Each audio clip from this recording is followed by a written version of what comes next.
Hello entrepreneurs, welcome to 2025. ఈ year food related business ఏదన్నా start చేద్దాం అనుకుంటే ఇప్పుడే మనకి బిర్యానీస్ అని, ఫాస్ట్ ఫుడ్స్ అని, చైనీస్ అని, మెక్సికన్ అని చాలా రెస్టారెంట్స్, థీమ్స్ ఉన్నాయి.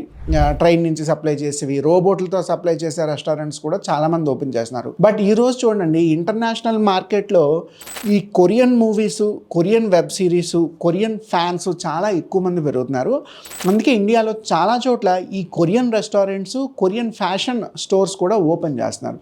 సో 2025లో ఇఫ్ ఇన్ కేస్ ఒక రెస్టారెంట్ ఓపెన్ చేద్దాం అనుకుంటే రెగ్యులర్ దానికన్నా కూడా గో విత్ కొరియన్ రెస్టారెంట్. ఎందుకంటే వీటి ఫుడ్ కానీ, వీటి థీమ్ కానీ, ఎందుకంటే పీపుల్ ఏదైతే టీవీల్లోని, సినిమాల్లోని చూస్తారో దాన్ని కూడా ఇంప్లిమెంట్ చేయాలనేది బేసిక్ సైకాలజీ. ఇటువంటి కొరియన్ రెస్టారెంట్ ఏదైనా స్టార్ట్ చేసుకోగలిగితే 100% క్లిక్ అయ్యే అవకాశం ఉంది. అయితే ఈ థీమ్ ఏంటి, ఈ షెఫ్స్ ఎక్కడి నుంచి వస్తారు, వీటి రెసిపీ ఇంగ్రీడియంట్స్ని ఎలా ప్రిపేర్ చేయాలి, వీటి బేసిక్ ఆపరేషన్ ఫ్లో ఏంటి, వీటన్నిటిని కనుక ప్రాపర్గా మీరు R&D చేసి ఒక బిజినెస్ మోడల్ లాంచ్ చేసుకుంటే 100% 2025లో ఒక కొరియన్ రెస్టారెంట్ బాగా క్లిక్ అవుతుంది.